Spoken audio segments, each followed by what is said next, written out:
Pai, obrigado, Senhor Deus. Estamos em continuidade, Deus, buscando Tua face. Ser presente entre nós, mostra-nos Tua face, Senhor Deus. Possamos compreender Teus intentos. Possamos nos deliciar com isso. Que não haja cansaço em nós, porque tudo que vem de Ti é maravilhoso. Eu oro e Te agradeço por isso, em nome de Jesus.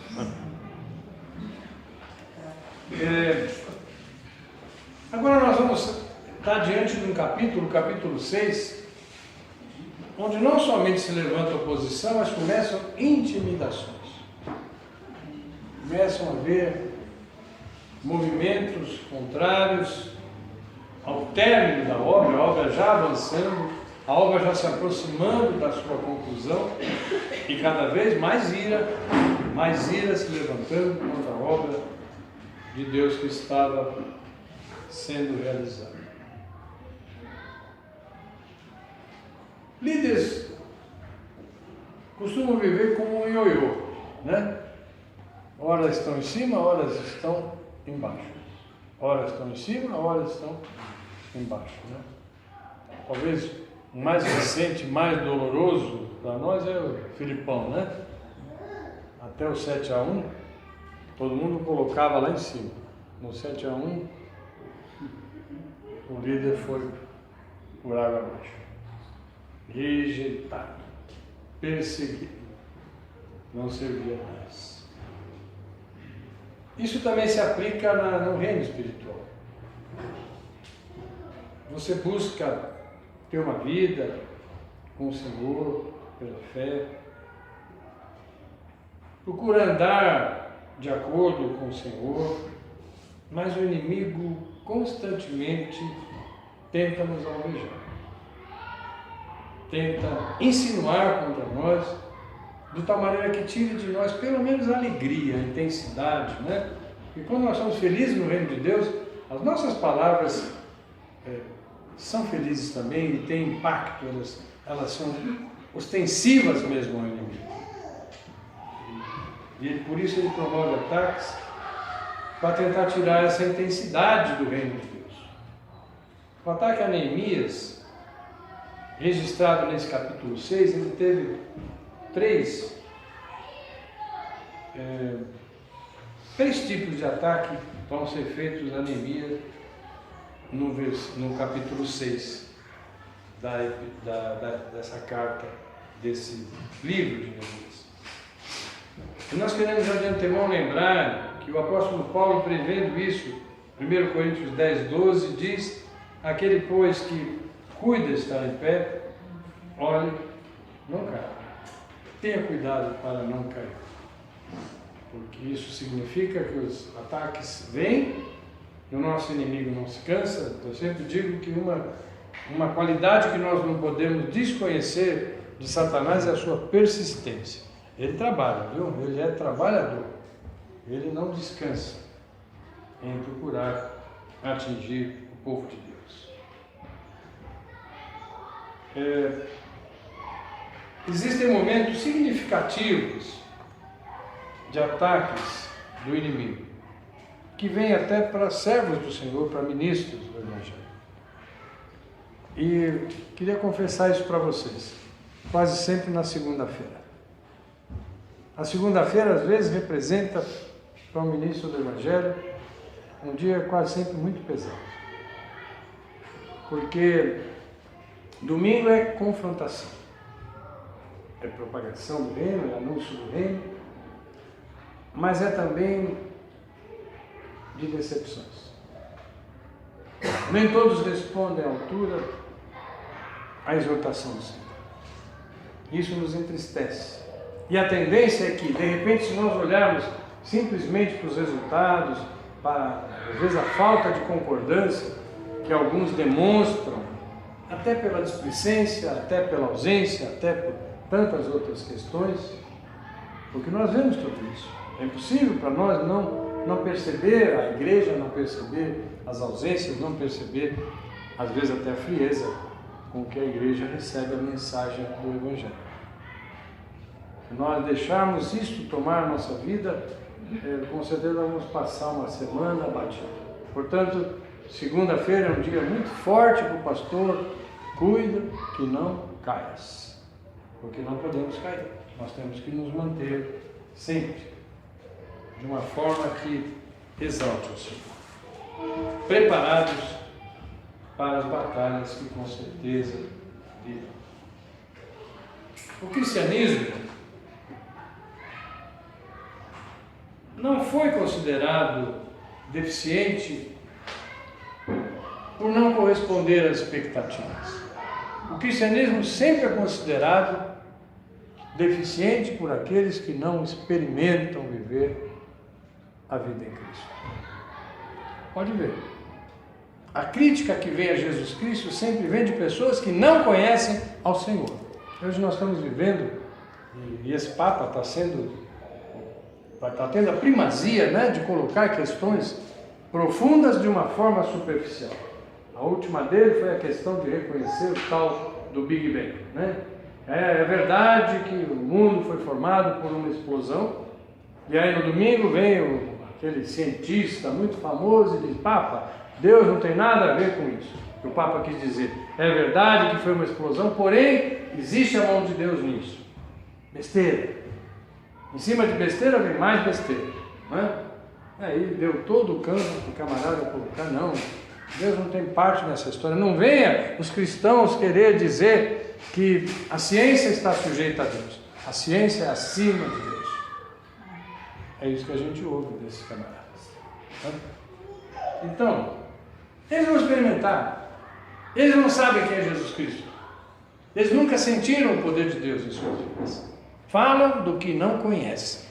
E às vezes lideram pessoas que também acabam não tendo interesse de conhecer a verdade a respeito do nosso Mestre, o Senhor Jesus Cristo. Neemias confiava em Deus. E por confiar, vêm as intimidações.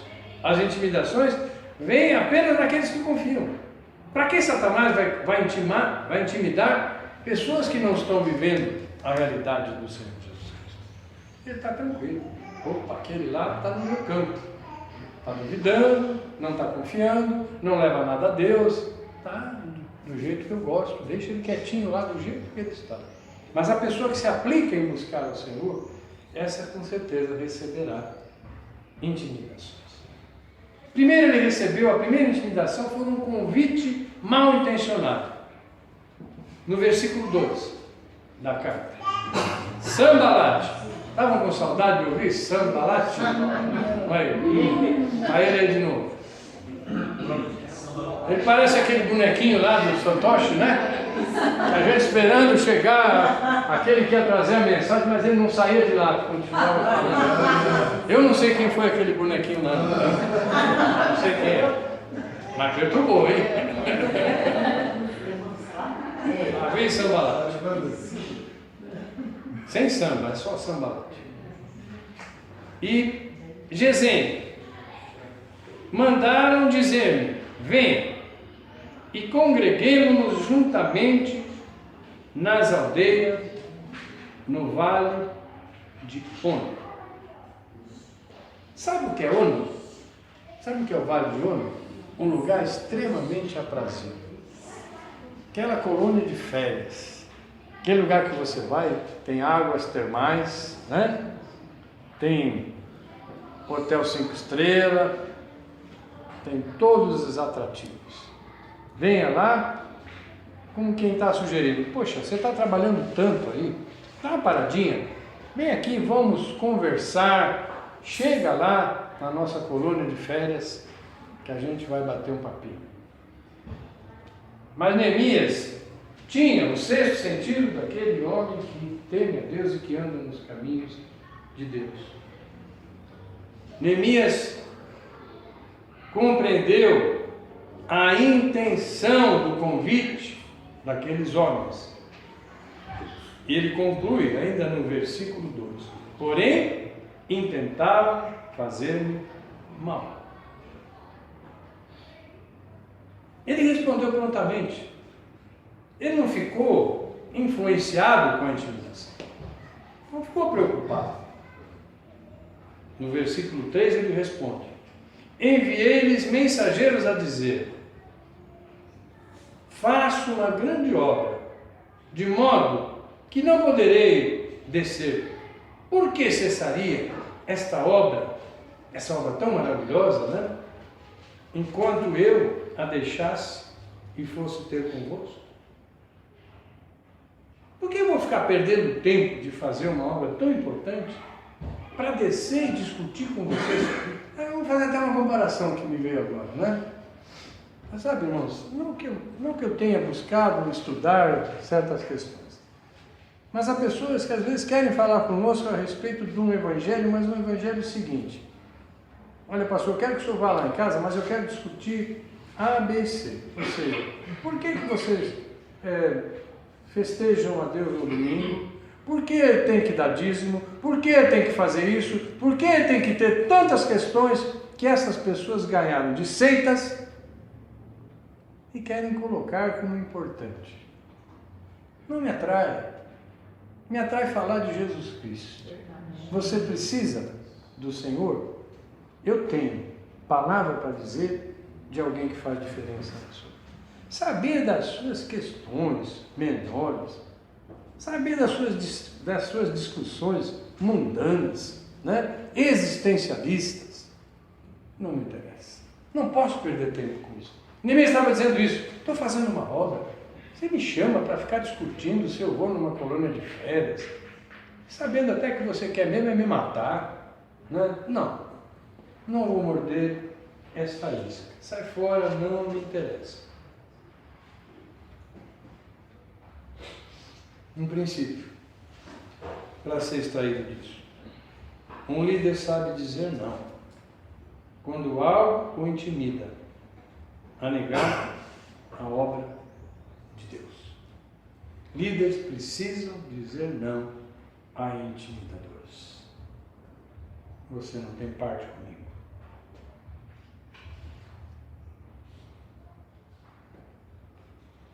Ele mostrou segurança na sua posição. Seus inimigos perceberam claramente que a armadilha tinha fracassado. Só que não pararam aí.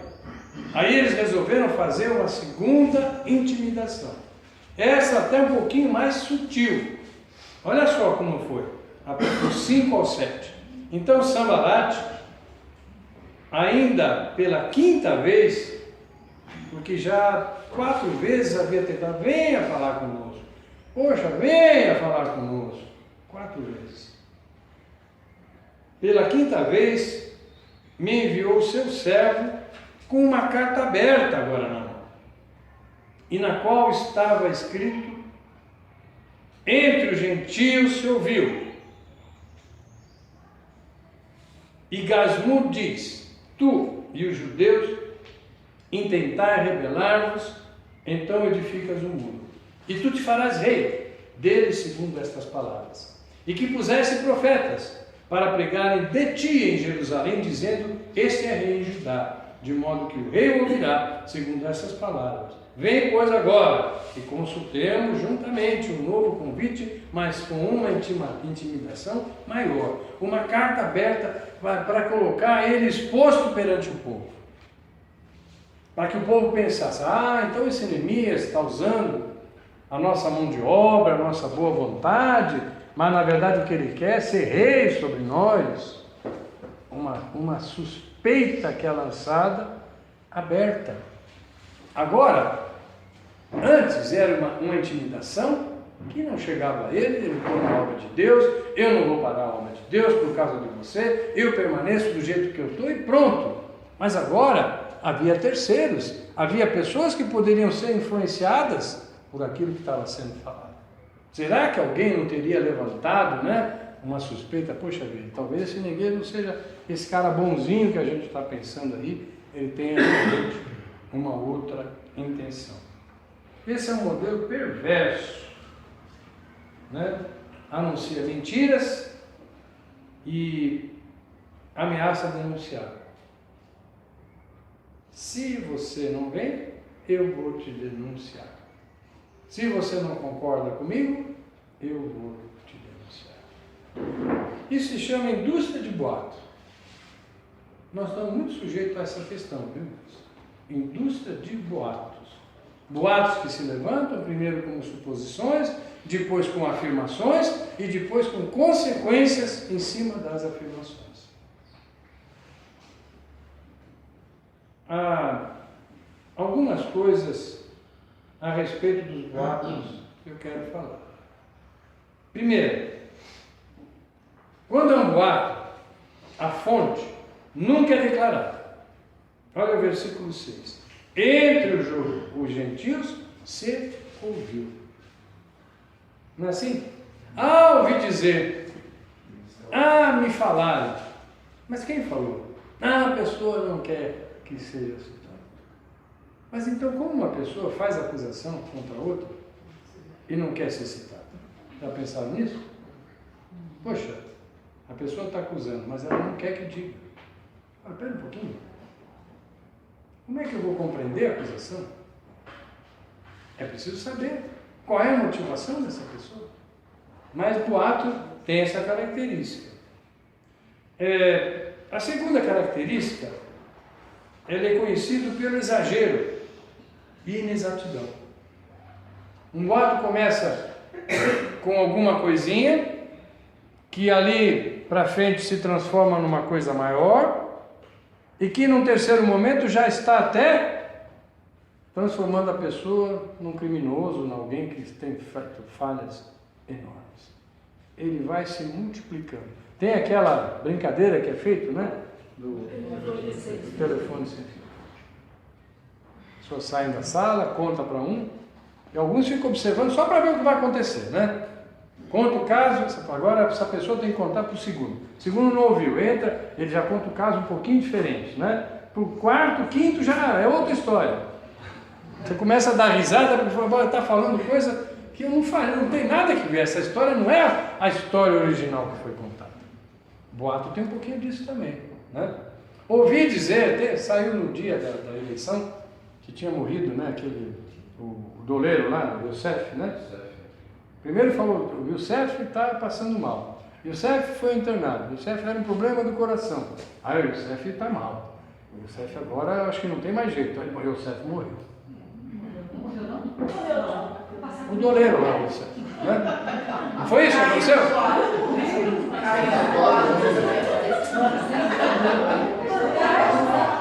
Não, eu creio que alguém na igreja já recebeu o boato pronto. Não foi a transformação, não foi feita na igreja, mas na igreja correu esse boato de que havia morrido.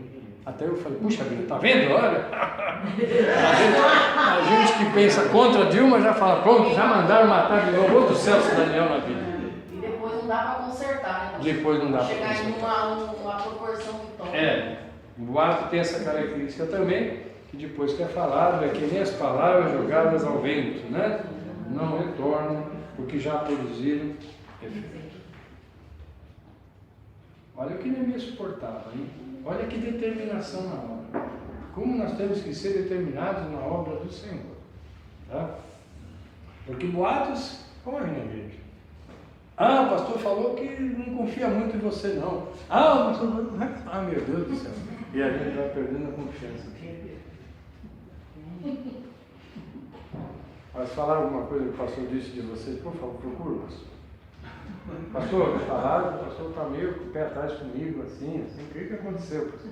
Me dá pelo menos a oportunidade de dizer, da onde surgiu isso? Pelo menos essa oportunidade. De repente, depois...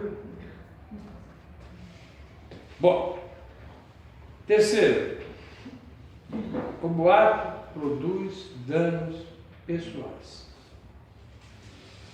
Depois de concretizado, pessoas sofrem com o boato. Nós temos que ter muita atenção, porque a gente não pode nem imaginar como a pessoa que é objeto do boato poderá reagir. Pode esfriar, e aí nós entramos naquela condenação de ser pedra de tropeço, né? Eu falei algo, não pensei naquilo que eu estava dizendo, aquilo foi levado adiante, a pessoa que recebeu não compreendeu, quer saber mais, eu nem vou mais nessa igreja. Não piso mais nessa igreja, porque levantaram uma questão contra mim. Então existem danos pessoais no boato. Fatos graves a respeito de boatos. O inimigo número 1 da unidade cristã é a língua. A língua, e o Abraão pregou sobre isso recentemente, tem um poder destrutivo. Não vou falar para a Mariana trazer aquela musiquinha, cuidado, né?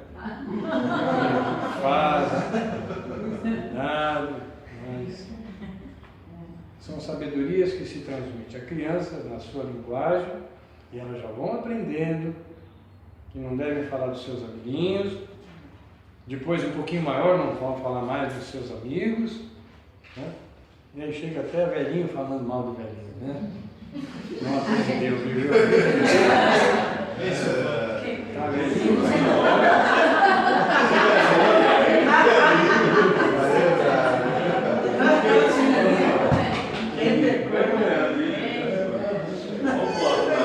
não falem mal de ninguém, não. Eu sou velhinho, mas não falem mal de ninguém.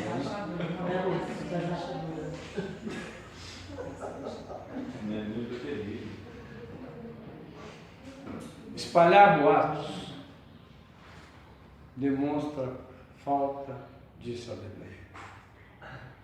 E aí eu invoco Mateus, né? Se o teu irmão pecar contra ti, vai a ele. Se ele compreender, se arrepender, ganhaste teu irmão.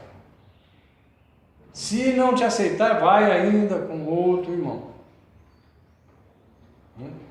Se não aceitar, então leva à igreja.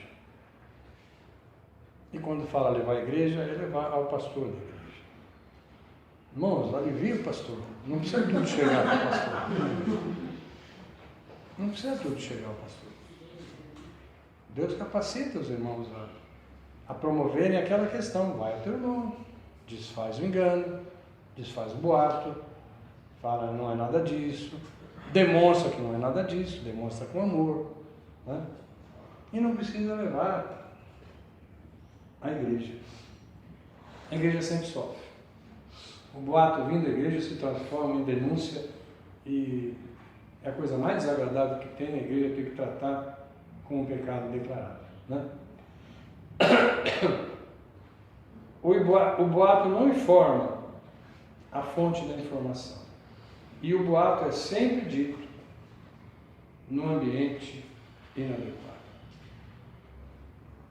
Porque um boato não é falado assim. Peraí, irmão Paulo tem uma liderança lá na banda, sei lá, ouvi dizer, tal, estamos dizendo que ou alguém da banda me falou uma coisa que me deixou apreensivo.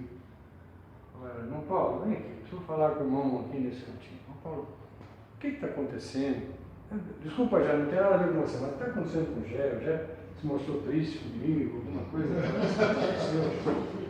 Ou triste com alguma coisa na igreja. Não, entendeu o que eu estou dizendo? Então, não é um boato, mas eu vou levar para o Paulo algo que eu senti, Gé, e que num tratamento de líderes que amam o seu liderado, que andam juntos, é resolvido, está tudo bem. Não era o que eu já tinha pensado. Passou, está saudável o corpo de Cristo. Não, mas já chega e fala num ambiente que está meia dúzia, né? Daquela meia dúzia a pessoa vai e fala num ambiente que está 10. E aí a coisa não tem mais jeito, né? Nós tivemos casos desse, de pedidos de oração inadequados, expor a pessoa pela qual nós devemos orar, e às vezes expondo até com uma questão que não é exatamente aquilo que era preciso orar, expondo pessoas, e precisamos tomar cuidado com isso, porque isso agrada sobremaneira ao inimigo, porque ele tira a comunhão, a união, e tira a unção da igreja, né? Quanto mais nós estivermos em comunhão, quanto mais nos amarmos e vivermos uma comunhão perfeita, mais teremos graça de Deus. Quando isso desaparece entre nós, a graça de Deus também desaparece. Deus é santo. Ele convive em meio à santidade, ao louvor, à adoração e à santidade. Ele não pode compartilhar falta de sabedoria e nem falta de santidade. Ele não pode se negar a si mesmo. Então tem que se retirar. E, gente, a retirada de Deus da nossa história, seja que for num assunto, é muito triste o que pode acontecer com aquele assunto. Como responder a boatos? Vamos ver como Neemias respondeu? Versículo 8. Porém, olha aí, é curto e grosso. Eu mandei dizer: de tudo o que dizes, coisa nenhuma sucedeu. Mas tu, do teu coração, o inventas. Tu do teu coração está inventando. Vai ficar bravo comigo? Mas a pessoa sabe, ela inventou. E você diz: olha, isso não é bem assim não, peraí. Isso não bate com o que eu conheço, com o que eu estou sabendo. Acho que você está extrapolando. Vai verificar a tua fonte, porque isso não condiz com a realidade. Neemias não usou meias palavras, mas foi enfático, né? Em segundo, entregou a Deus, versículo 9. Porque todos eles procuraram atemorizar-nos, dizendo: as suas mãos largarão a obra, e não se efetuará. Agora, pois, ó Deus, fortalece as minhas mãos. Não seja esse boato. Talvez ele pudesse pensar assim: meu povo me conhece. Não adianta levantar questões contra a minha liderança, porque o meu povo conhece meu caráter, sabe minha forma de agir. Por isso que nós temos que ser transparentes com o que nós fazemos, porque nós vamos ganhando no dia a dia, na nossa convivência, ganhamos a confiança dos nossos irmãos, das nossas irmãs. Quando vem algo contra nós, nós estamos preparados para falar: não, peraí, meu irmão, a minha irmã, não, isso não condiz com o que eu conheço. Tá? Você está inventando. E eu não vou ser intimidado por isso que você tem levantado contra mim ou contra quem quer que seja. É impossível que um líder ou qualquer outra pessoa do espírito sensível não se magoe com o boato. A mágoa vem. O líder sensível supera rapidamente. Não deixa que boatos tomem conta da sua vida. Depois é como que você até juntasse cacos, né? Você junta os cacos e prossegue. Não deixa a sua vida quebrada por questões que se levantam e que são falsas na nossa vida. Virão essas coisas.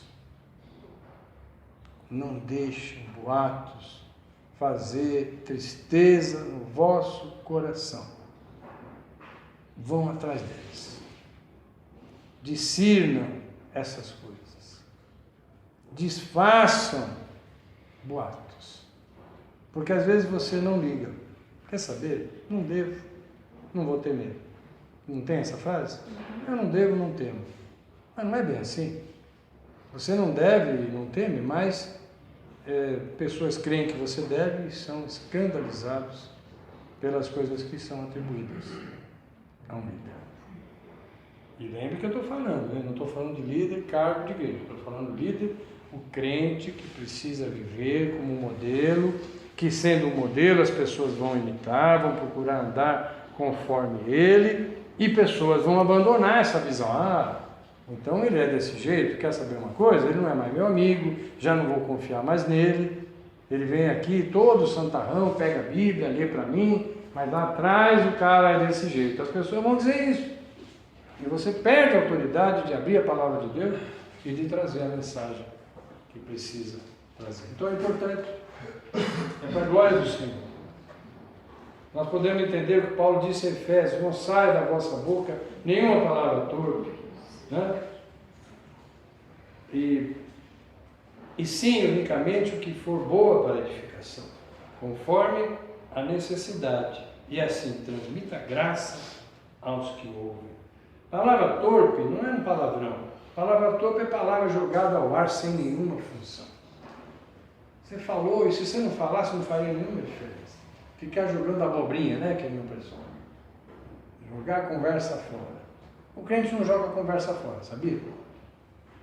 Não vale a pena. Nossa vida é tão passageira, o nosso tempo é tão curto. Nós não temos tempo de ficar jogando conversa fora. Isso é plano do mundo. Isso não é plano de Deus. O terceiro ataque foi mais sutil ainda. De manhã já falamos um pouquinho disso, né? Ou na primeira parte da tarde. Chamamos de fogo amigo, versículo 10. Entrando eu na casa de Semaías, filho de Isaías, e agora vai buscar gerações deles lá atrás, né? Aqueles que já começaram a fazer a maldição e vem descendo para os malditos de baixo. O filho de Meetabel, que estava encerrado, disse ele: vamos juntamente à casa de Deus, ao meio do templo, e fechemos as portas do templo, porque vão matar-te. Sim, de noite virão matar-te. Lembra uma coisa: as portas do templo, o lugar santíssimo, não era para qualquer um. O que estavam propondo é que Neemias ocupasse a posição de sacerdote, que não era dele. Ele estaria em condenação. Ele estaria negando o que ele conhece do Senhor. Ele jamais poderia obedecer. Aqui nós vamos ver que ele não vai realmente obedecer. Neemias, e nós vamos chegar a isso já já, ele foi tão íntegro que depois da construção ele vai entregar a parte espiritual, a reconstrução espiritual a Esdras, o sacerdote. Ele preparou tudo.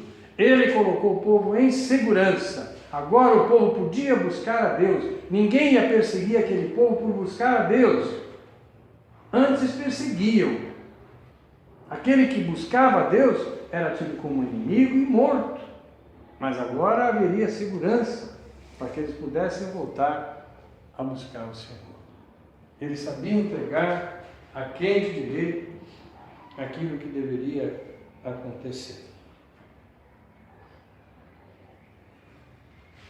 O discernimento de Neemias é forte nos versículos 11 e 12. Porém eu disse: um homem como eu fugiria? Espero que você diga isso, sabe? Um homem, uma mulher como eu fugiria? Fugir? Porque estão me intimidando? Eu vou fugir? E quem há como eu que entre no templo para que viva? O que eu falei, questão do sacerdote, de maneira nenhuma entrarei. E percebi, não era Deus quem o enviara, mas esta profecia falou contra mim, porque Tobias e Sambalate o subornaram. Semaías havia sido subornado pelos inimigos de Deus. Existem profecias e profetadas. Existem profecias verdadeiras e profecias que vêm de ódio de coração. Cuidado. Profecias que maldizem a sua vida, não as tome. Ninguém tem poder de maldizer a ninguém. Não creia. Não se abata. Né? Falaram aí de colocar uma vela preta na frente da casa, eu chego, eu meto o pé naquilo que colocar na frente da minha casa. Não venha fazer isso daí, porque para mim não significa nada. Eu temo a Deus. Eu temo andar nos caminhos que contrariam meu Deus. Aí eu posso encontrar coisas terríveis para a minha vida. Mas alguém dizendo que vai me fazer mal, não se intimide. Crente não se intimida diante de acusações da parte do diabo. Glórias a Deus. Porque acusações vêm constantemente da parte do diabo. Ceder a uma intimação é pecado. Além de tudo é pecado. Olha o versículo 13. Para isso subornaram, para me atemorizar, e para que assim fizesse e pecasse, para que tivesse alguma causa para me infamarem, e assim me vituperarem. Olha só, me atemorizou, eu fico com medo, vou pecar. E aí vão ter alguma causa. Está vendo? Vocês estão confiando tanto na sua liderança? Eu bati o pé aqui, ele correu. Não é? Não. Estamos firmes. Estamos sabendo que é plano de Deus. Quando o plano de Deus vem à tua mente, meus irmãos, executa o plano de Deus. Não vacile. Bem, executa o plano de Deus. Aí vai estar cheio de gente falando, não adianta isso daí. Você sabe que o pessoal não vai receber isso, né? Pode ser lá para a irmã Mônica, né? Pô, eles não querem saber de nada. Você fica aí pregando essas coisas para os jovens, para os adolescentes, né? Eles estão mais querendo saber só da vidinha deles. Mentira. Mentira. Eles esperam receber. E eles precisam receber o esclarecimento. Coisa que satisfaça o coração deles. Para que busquem um outro caminho. Se nós nos intimidarmos de falar a verdade do Senhor, não damos uma direção. Não damos um caminho a seguir. Não temos que nos intimidar, não. Quando falamos boca do Senhor, fale. Agora, o duro é que às vezes nós usamos a boca do povo, né? A boca do boato, a boca da sabedoria do homem. Esse não é bom. Pese primeiro as palavras, pese primeiro aquilo que vai ser ensinado, então ensine, porque vai ser bom. Pode até ser mal recebido no primeiro momento, mas depois vai produzir frutos benignos. Nenhuma correção é no primeiro momento agradável, porém, na sequência é capaz de produzir frutos de bondade, de misericórdia na vida das pessoas. É isso que nos cabe. Neemias tinha razão em suspeitar de boatos. Olha o motivo no versículo 17. Também naqueles dias, alguns nobres de Judá escreveram muitas cartas que iam para Tobias. E agora vamos chegar a um ponto importante da nossa conversa. E as cartas de Tobias vinham para eles. Eles mantinham contato com o inimigo de Deus. Eles ouviam e contavam as coisas que estavam acontecendo dentro do povo de Deus para os inimigos de Deus. Tobias era inimigo da obra, um incrédulo que odiava a Deus.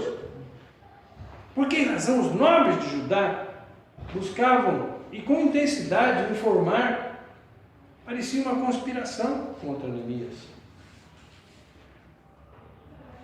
Pode o crente conspirar com pessoas do mundo? Pode o crente falar da igreja com pessoas do mundo desavisadamente? Pode o crente aceitar que a sua igreja seja ofendida por pessoas do mundo? Quero que vocês me digam, será que isso é viável para a igreja? Será que Deus aceita que nós façamos isso? Será que isso chega com alegria ao coração de Deus? As pessoas chegam, mas naquela igreja lá não tem espírito, não tem isso, aqui. E a gente, não, mas eu estou lá, está tão legal, a igreja está tão boa. Não, como não tem o Espírito Santo de Deus? Lá existem pessoas sendo transformadas, lá existem casamentos sendo restaurados. Como não tem o Espírito de Deus? Que outra coisa faz mudança nas pessoas, senão o Espírito Santo de Deus? Ou você crê ou não crê? E o mundo toma o teu testemunho. Se nós deixarmos o nosso testemunho fraco, enfraquecemos a igreja de Jesus Cristo. Pessoas que poderiam estar indo e encontrar salvação, transformação das suas vidas, falam, não, lá não, então não quero ir lá. Se lá se vive dessa maneira, o que eu vou fazer lá? Compreende isso? Porque isso também é tática do inimigo. O inimigo que quer destruir. Eu dou glórias a Deus, porque igrejas verdadeiras em Jesus Cristo têm proclamações diferentes, têm cultos diferentes, têm anúncios diferentes. Porque isso é diversidade. E pessoas se dão bem e recebem alegremente a mensagem da forma como ela é proclamada. Eu abomino a mensagem falsa, as promessas que não são verdadeiras. A igreja simplesmente como venda de ilusões, não é? Venda de prosperidade, venda de cura, venda de tantas outras coisas. Embora prosperidade exista na igreja de Jesus Cristo, cura existe na igreja do Senhor Jesus Cristo. Mas nós não podemos manipular essas coisas. Então eu louvo a Deus pelas formas diferentes que nós temos de louvor e adoração. Plano de Deus. Plano de Deus. Chegarmos às pessoas como precisamos chegar. Não podemos aceitar acusações também contra as igrejas de Jesus Cristo. Não só nós. Não é bom. Você fica desautorizado quando você concorda com acusações feitas, especialmente as igrejas que nós sabemos que são de Jesus Cristo, que pregam a verdade. Nós, sem perceber, estamos nos desautorizando para poder falar da palavra de Deus.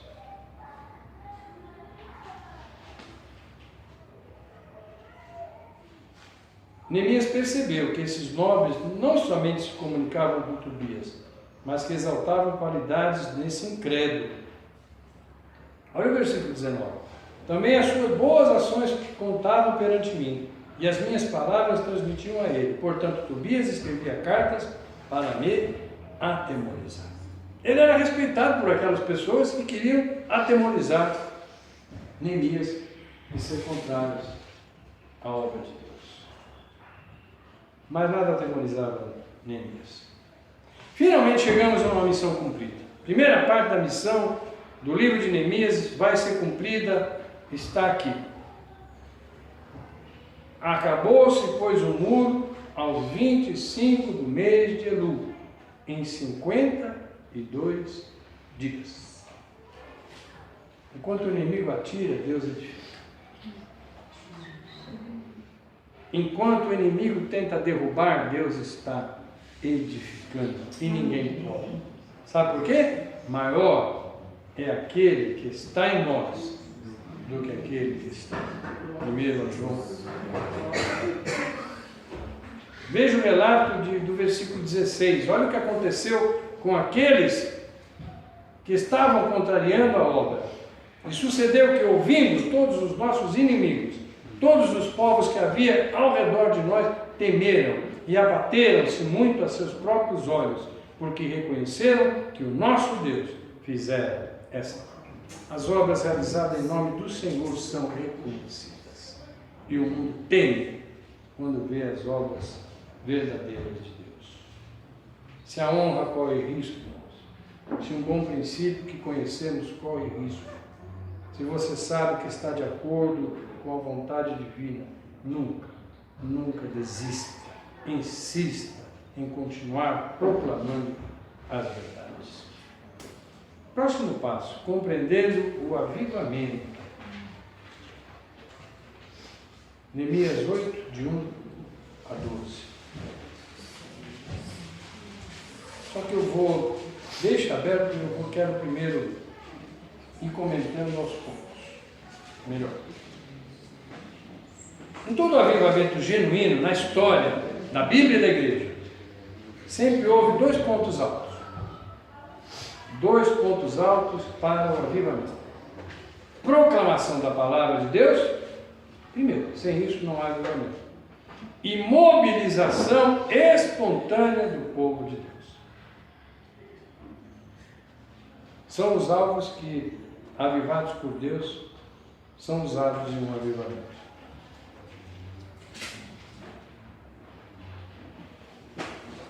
Está cansando?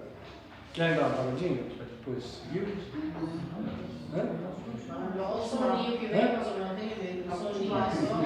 Vamos terminar essa parte? Até porque depois nós vamos ter um lanchão, né? Vamos ter um bom tempo. Um lanchão, me falaram que não vai, né? Nós viemos aqui só para comer? Sim, Também. Comer a palavra e eu. Vamos pouquinho, mas bem legal. Só mais 53 páginas. Hã? Só mais 53 páginas, não tem problema. Não. 105, né? Só 4. Bora, pastor. Bora. Bora. No capítulo 7, não vamos entrar nele não. Nós vamos ver como Neemias, agrupando as famílias, proporcionando segurança e organização do povo judeu. A reestruturação do muro, aprovado por Deus,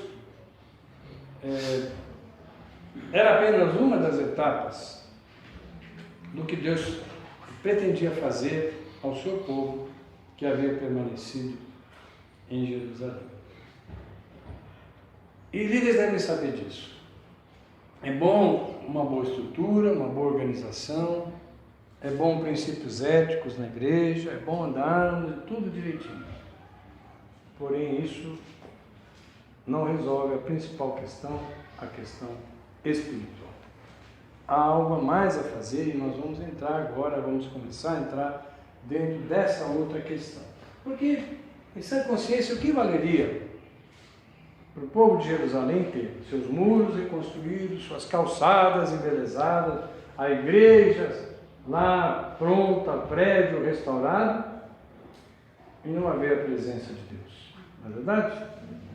Seria nem pela metade, seria uma obra infrutífera, tudo que havia sendo feito. Então, tinha que acontecer algo mais.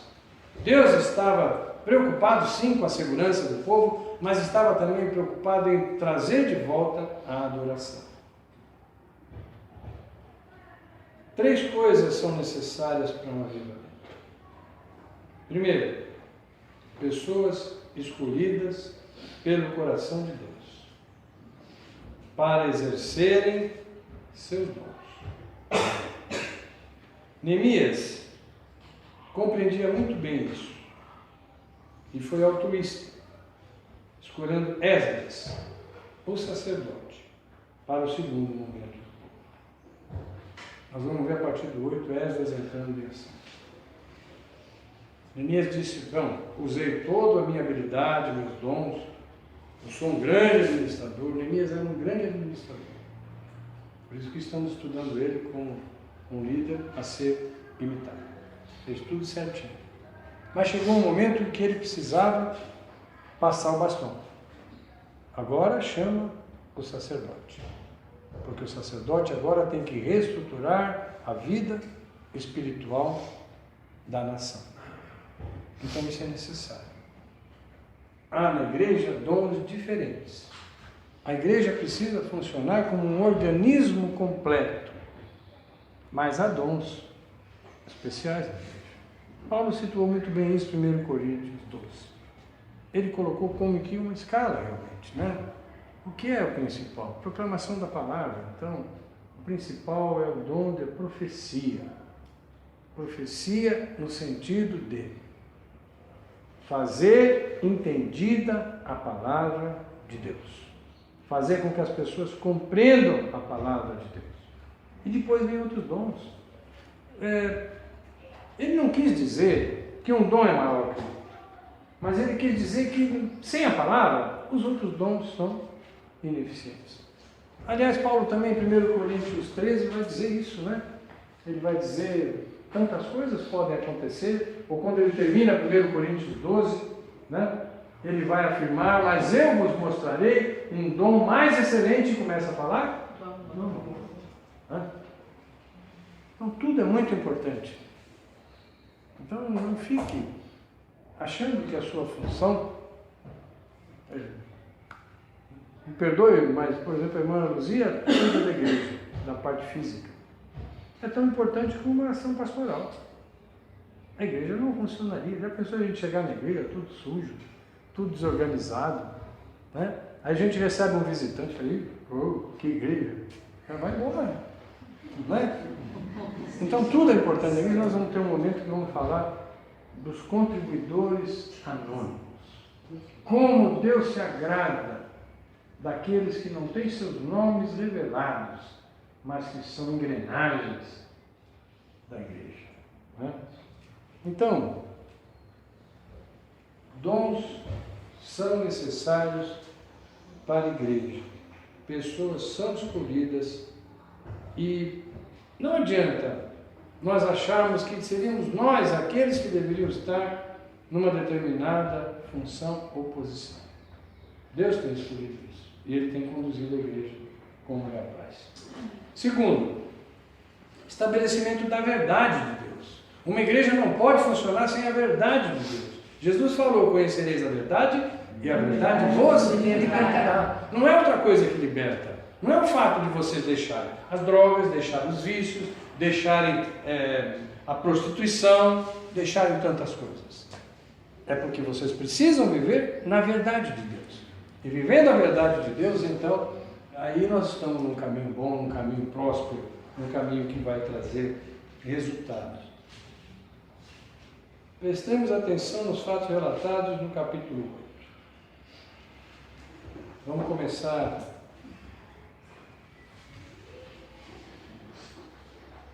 acho que é desde o início. E aqui, de 1 a 4. E chegando o 7º mês, e estando os filhos de Israel nas suas cidades, todo o povo se ajuntou como um só homem. Eu gosto muito de ouvir isso. Todo o povo se ajuntou como um só homem. Isso fala união, juntos. Na praça, diante da porta das águas. E disseram a Esdras, o escriba, que trouxesse o livro da lei de Moisés, que o Senhor tinha ordenado a Israel. E Esdras, o sacerdote, trouxe a lei perante a congregação, tanto de homens como de mulheres. E todos os que podiam ouvir com entendimento, no primeiro dia do 7º mês. E leu no livro diante da praça, que está diante da porta das águas, desde a alva até o meio-dia, perante homens e mulheres. Por isso vocês não devem ficar cansados. Eu não comecei na alva, eu cheguei até meio-dia. Eu estou gastando em torno de 1 hora em cada meditação. Perante homens e mulheres, e os que podiam entender, e os ouvidos de todo o povo estavam atentos ao livro da lei. Então, proclamação, ouvidos atentos. Leitura da Bíblia, ouvidos atentos. Sem essas duas coisas, é não. Segundo lugar, havia um interesse autêntico pela verdade. Versículos 5 e 6. E Esdras abriu o livro perante a vista de todo o povo, porque estava acima de todo o povo. E abrindo ele, todo o povo se pôs em pé. E Esdras louvou o Senhor, o grande Deus. E todo o povo respondeu: amém e amém. Levantando as suas mãos, e inclinaram suas cabeças e adoraram ao Senhor com os rostos em terra. E Jejuá, Bani, Serebias, Jamim, Acube, Sabetai, Odias, Maazéias, Quelita, Azarias, Josadabe, Anã, Pelaías e os levitas ensinavam o povo na lei. E o povo estava no seu lugar. Então, a verdade foi lida e o povo entendeu a verdade. Terceiro lugar, a verdade foi explicada a todas. A verdade precisa ser explicada muitas vezes. Lembra que no início se fala a todos os que podiam entender. Por isso que nós falamos também em linguagem diferente, desde criança. Criança ainda não vai entender as cartas de Paulo. Criança não vai entender a formulação da doutrina da graça. Mas criança pode temer a Deus.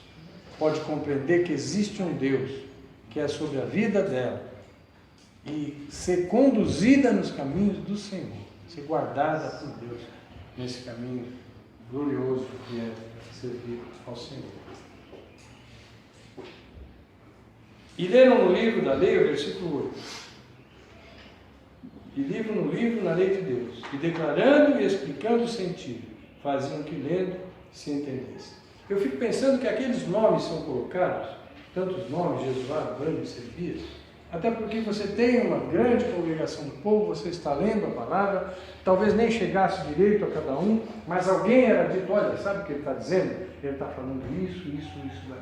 Ele leu na lei de Moisés. Moisés nos mandou fazer desta forma. Né?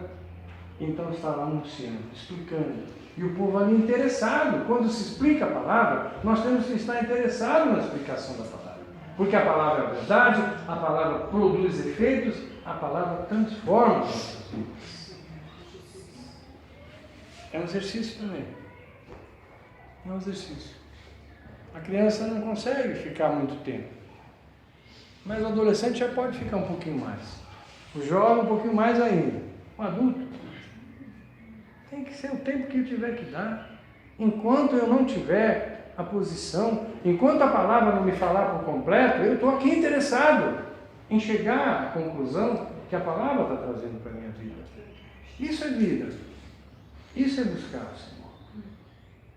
O Senhor se revela gradativamente, Ele vai acrescentando coisas, vai satisfazendo o nosso coração. Se eu ficar com uma parte só, eu vou embora e depois começo com a dúvida. Espera um pouquinho lá. O que significa aquilo lá?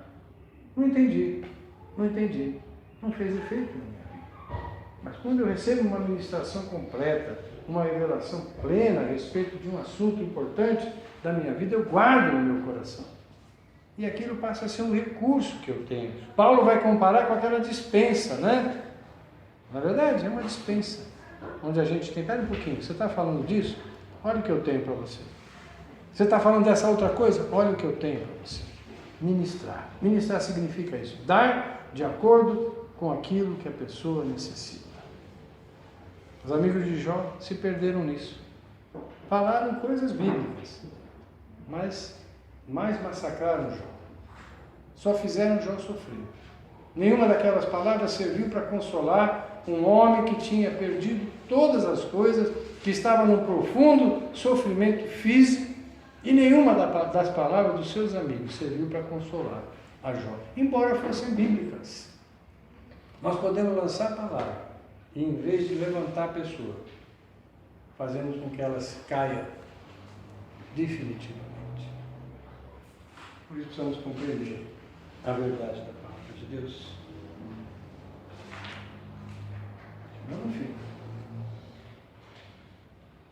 A palavra explicar, em hebraico, tem o significado de tornar algo distinto. Emergir. Olha, eu não entendi aquilo, mas agora aquela coisa é distinta para mim, eu sei o que a palavra está dizendo.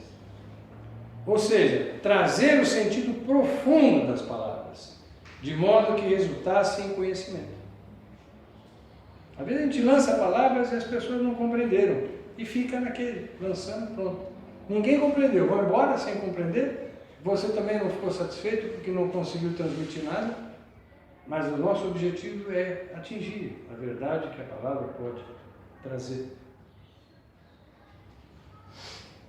Temos que lembrar que aquele povo vinha de uma influência de cultura babilônica. Alguns não estavam nem mais falando a linguagem do hebreu. Já estavam aculturados com outra linguagem. Talvez algum daqueles homens tinham que estar traduzindo a palavra. Primeiro dizendo, aquilo lá significa, essa palavra significa isso. Aquela outra palavra significa isso. Estavam interessados, e o povo querendo saber. É como a gente está ouvindo alguém, quem não fala inglês, ouvir o inglês, né? E precisa de um tradutor do lado, que está traduzindo para que você entenda. Porque se você ficar diante de uma gravação, tudo ouvindo alguém falar inglês, você não compreende, você rapidamente vai desligar, porque você não sabe o que está sendo falado. De repente o cara está falando que você é um tonto, e você, glória a Deus. Precisa explicar, precisa entender o que a palavra quer dizer, que a palavra tem poder. Se nós não cremos assim, não vamos fazer a obra. Em nossos dias também é necessário explicar, porque as pessoas não conhecem o Deus revelado. Não dá para lançar o Evangelho pura e simplesmente pregando sem o entendimento. Em terceiro lugar, a verdade foi aplicada à vida do povo. Olha o versículo 9. Neemias, que era o governador, e o sacerdote Esdras, o escriba, e os levitas que ensinavam ao povo, disseram a todo o povo: esse dia é consagrado ao Senhor vosso Deus. Então, não vos lamenteis, nem choreis, porque todo o povo chorava, ouvindo as palavras da lei. Aí eu pergunto, por que choravam? Porque eles estavam ausentes da lei. Eles estavam vivendo uma vida totalmente contrária à lei. E quando você diz a lei de Deus, Deus falando, e você está totalmente fora da lei de Deus, da palavra de Deus, o que acontece? Tristeza, choro. É isso mesmo. Um choro diante das verdades da palavra de Deus que vem fazer você acordar para a vida inútil que às vezes podemos estar levando. A palavra nos chama para uma vida de maior valia. Mas essa está dizendo, espera um pouquinho, essa palavra não é para te condenar. A palavra não vem lançada para condenar ninguém. Se você foi atingido pela palavra de Deus, você tem alguma coisa que está contrariando, é simplesmente você pedir perdão a Deus por aquilo que você está fazendo e não deveria estar fazendo. Não precisa se entristecer profundamente, embora o pecado nos entristece. Se você tem disposição de deixar o pecado, então não se entristeça profundamente. Simplesmente decida deixar o pecado que está te afastando da presença de Deus. Versículo 10 e 11. Disse-lhes mais: ide, comei as gorduras, bebei as doçuras, e enviai as porções aos que não têm nada preparado para si, porque esse dia é consagrado ao nosso Senhor. Portanto, não vos entristeçais, porque a alegria do Senhor é a nossa.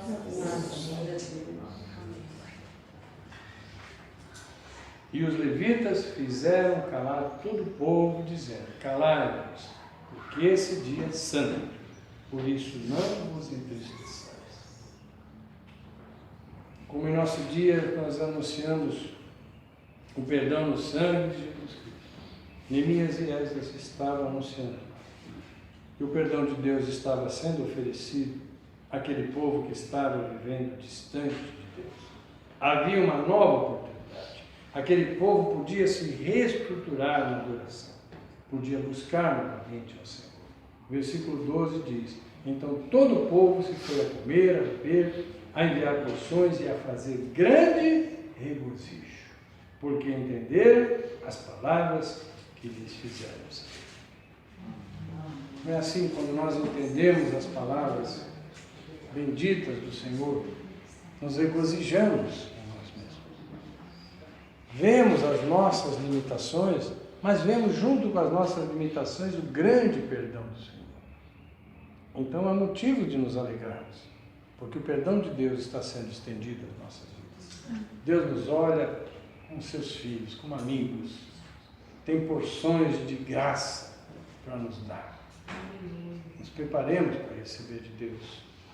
Nosso pecado não pode impedir de receber as graças de Deus, porque ele pode ser confessado e perdoado. Ele não é desculpa. Tem pessoas que usam o pecado para se afastar de Deus, uma desculpa de não se aproximar de Deus. Já viram isso? Você convida a pessoa e fala: não, eu não posso viver. Do jeito que eu estou vivendo, eu preciso mudar primeiro. A hora que eu estiver melhor, eu falo para você, eu vou lá na tua igreja. Não entendeu nada. Não sabe nada de Deus. Não está preparado para receber nada. Porque nós nunca seremos bons a ponto de merecer o Evangelho de Jesus. Na verdade, ele nos é dado por graça do Senhor. Entra na nossa vida e faz a transformação. Não vem primeiro a transformação para depois existir o Evangelho. Mas o Evangelho faz a transformação. E até o interesse pelo Evangelho é Deus quem cria, não sou eu. Os meios são usados para um fim pré-determinado. Neemias estabeleceu a segurança através da construção do muro. Depois foi para o meio do povo. Nós vamos ver Neemias no meio do povo agora, vivendo como um do povo, um igual a todos, para aguardar o fim que Deus havia determinado para seu povo, o avivamento. Neemias fez a obra, sabia que agora vinha a obra espiritual, ele creu que o Senhor mandaria o avivamento e se colocou entre o povo, aguardando o avivamento. Vai ser o assunto da nossa próxima conversa. Não havia nenhum problema para Neemias ver o que a sua obra ficava agora para segundo plano. Agora ele falou: bom, tudo bem, foi difícil, enfrentei resistência, continuei na obra apesar de todas as ameaças, concluímos, está pronta a obra, mas agora é hora de eu recuar e deixar com que o sacerdote Esdras traga a lei, explique a lei, faça com que o povo entenda quem é o nosso Deus. Esse Deus que nos proporcionou, esse Deus que moveu o coração do rei lá atrás, que fez com que o rei ímpio fosse: olha, vão vocês de Israel, vão lá reconstruir a vossa nação. O mesmo Deus, ele confiava nesse Deus, ele sabia, Deus não falhou até agora, Deus não vai falhar no restante. Deus tem reconstruído a tua vida, então sabe, ele não vai falhar em fazer de você um ungido, a unção ser derramada na vida do povo do Senhor.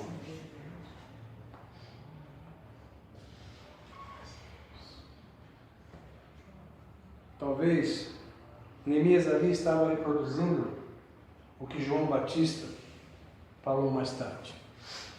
Importa que ele cresça e que eu diminua. Mais de ti, Jesus, menos de mim. Nós tivemos um encontro tão gostoso com o tema mais de ti, Jesus, menos de mim. É isso. Neemias foi um líder extraordinário. Vai continuar sendo. Porque veja bem, o líder sai do foco da liderança e se torna um com os demais. E continua a obra. Há momentos em que nós estamos dirigindo, outros estamos só participando. Nos regozijamos. Eu tinha uma grande alegria, pessoal do Clube. Talvez a coisa que mais me alegrava, no tempo que vivi na primeira, como eu e a Sônia éramos casal líder do Clube Bíblico, que os nossos líderes eram escolhidos. Cada semana era um que dirigia. E os outros participavam. Estavam presentes. Acompanhavam o dia a dia da obra. Talvez ele falasse: hoje eu não vou ter nenhuma palavra. Então eu não preciso ir. Não. Era importante estar. Depois havia, chamando ideia, discipulado em ação. Precisávamos de líderes que orassem em grupos pequenos. Cada um podia estar ali orando com aquele grupo, ouvindo as questões, intercedendo por aquele grupo menor. Isso era glorioso. Eu me alegrava muito de ver essa questão. Isso é um modelo para nós. Não importa quem é que está ministrando. Eu estou junto. Eu estou adorando. Eu estou fazendo a minha parte. Sabe fazendo o quê? Movendo o coração de Deus. Deus, usa isso. Eu convidei o Vitor a pregar dia 23. Já aceitou? Já.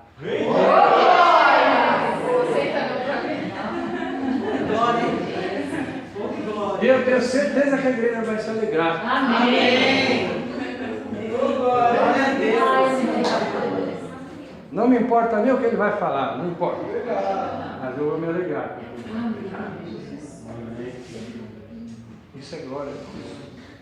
Glória não é você estar diante de nada, não. Glória é você ver a obra de Deus sendo realizada. Amém? Amém. Quem sentir no seu coração, agradeça a Deus por mais esse tempo que podemos estar juntos. Tem coisa muito grande para acontecer daqui a pouco.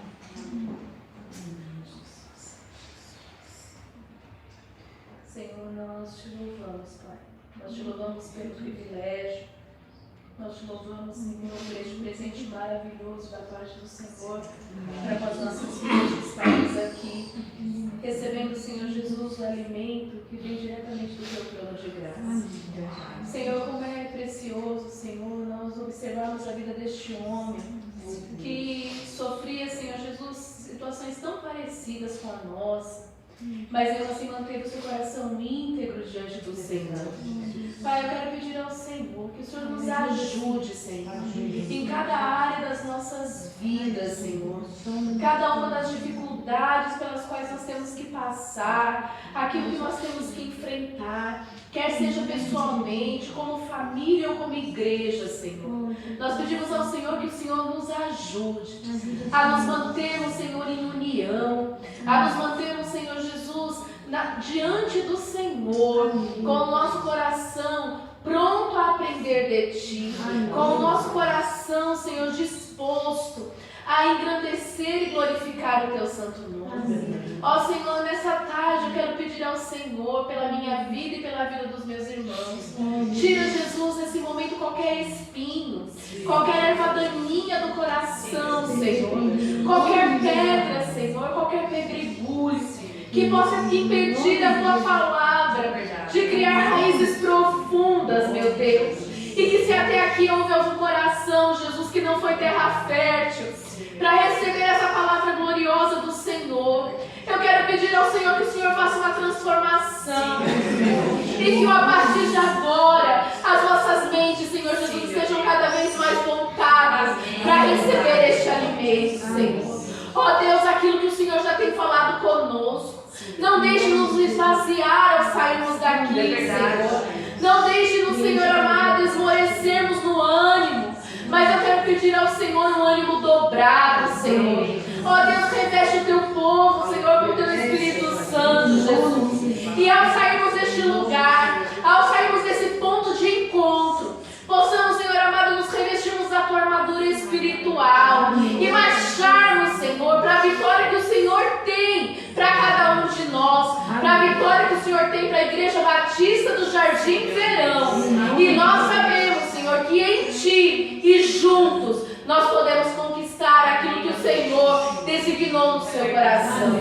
Jesus, nós te louvamos, Senhor. Não há palavras para te agradecer o tempo precioso que nós estamos passando na tua presença. Te louvamos por este momento, em nome de Jesus. Amém. Eu tenho um pedido a fazer. Nós vamos comer um lanche, reforçar um pouquinho. O jantar vai sair por volta de 7h30. Só falem comigo. Mas eu gostaria de chamá-los a uma oração depois do